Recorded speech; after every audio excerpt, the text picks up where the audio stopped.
ಇತ್ತ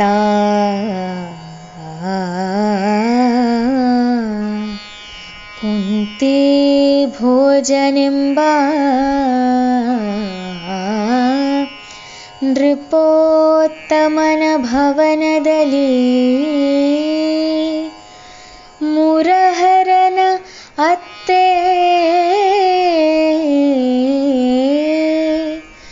ಬೆಳೆಯುತ್ತಿದ್ದಳು.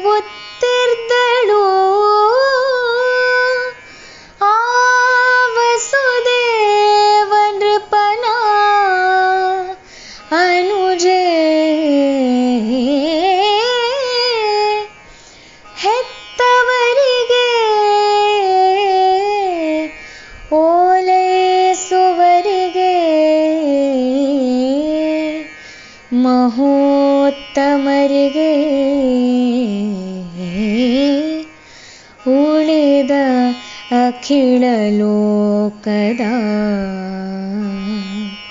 ಚಿತ್ತಕ್ಕೆ ಅಹುದುಯನೇ ನಡೆವ ಗುಣದಲ್ಲಿ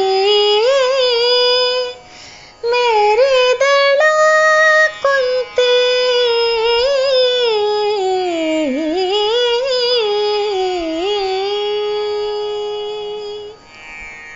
ಹಿಂದಿನ ಪದ್ಯದಲ್ಲಿ ಗಾಂಧಾರ ದೇಶದ ರಾಜಕುಮಾರಿ ಗಾಂಧಾರಿಯು ಧೃತರಾಷ್ಟ್ರನಿಗೆ ಕುಲವಧುವಾದ ಪ್ರಸಂಗ ಬಂದಿದೆ.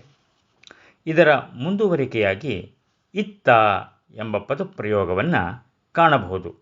ಇತ್ತ ಈ ಕಡೆ ಅಂದರೆ ಕುಂತಿ ಭೋಜನೆಂಬ ರಾಜನ ಅರಮನೆಯಲ್ಲಿಯೂ ಕೌತುಕದ ಪ್ರಸಂಗ ನಡೆದಿರುವುದನ್ನು ಕಾಣಬಹುದಾಗಿದೆ. ಯಾದವರಾಜ ಶೂರಸೇನ ಮತ್ತು ನಾಗವಂಶಿ ಮಹಾರಾಜ ಕುಂತಿ ಭೋಜ ಇವರೀರ್ವರು ಪರಮಾಪ್ತ ಗೆಳೆಯರು. ಕುಂತಿ ಭೋಜನಿಗೆ ಮಕ್ಕಳಿಲ್ಲದ ಕಾರಣ ಶೂರಸೇನನ ಮಗಳಾದ ಪೃಥುವನ್ನು ದತ್ತು ಪಡೆದುಕೊಂಡು ಅವಳಿಗೆ ಕುಂತಿ ಎಂಬುದಾಗಿ ಮರುನಾಮಕರಣ ಮಾಡಿದ್ದಾನೆ. ಶೂರಸೇನನ ಮಗನೇ ವಾಸುದೇವ, ವಾಸುದೇವನ ಮಗನೇ ಶ್ರೀಕೃಷ್ಣ. ಈ ವಾವೆಗಳನ್ನು ಕವಿ ಪೋಣಿಸುತ್ತಾ ಕುಂತಿ ಭೋಜನ ಭವನದಲ್ಲಿ ಮುರಹರಣ ಅಂದರೆ ಕೃಷ್ಣನ ಅತ್ತೆ ಬೆಳೆಯುತ್ತಿದ್ದಳು. ಅವಳಾದರೋ ವಸುದೇವನ ಅನುಜೆ ತಂಗಿ ಎಂಬುದಾಗಿ ಬಣ್ಣಿಸುತ್ತಾ ಇದ್ದಾನೆ. ಇವಳು ತನ್ನ ಹೆತ್ತವರಿಗೆ ಓಲೈಸುವವರಿಗೆ ಮಹೋತ್ತಮರಿಗೆ ಮಾತ್ರವಲ್ಲದೆ ಇನ್ನುಳಿದ ಅಖಿಳ ಲೋಕದ ಸರ್ವಜನ ಸಮುದಾಯಕ್ಕೂ ಕೂಡ ಎಲ್ಲರೂ ಒಪ್ಪುವ ರೀತಿಯಲ್ಲಿ ತನ್ನ ಸನ್ನಡತೆಯಲ್ಲಿ ಕಂಗೊಳಿಸುತ್ತಾ ಇದ್ದಾಳೆ ಎಂಬುದಾಗಿ ವರ್ಣಿಸಿದ್ದಾನೆ ಕುಮಾರವ್ಯಾಸ.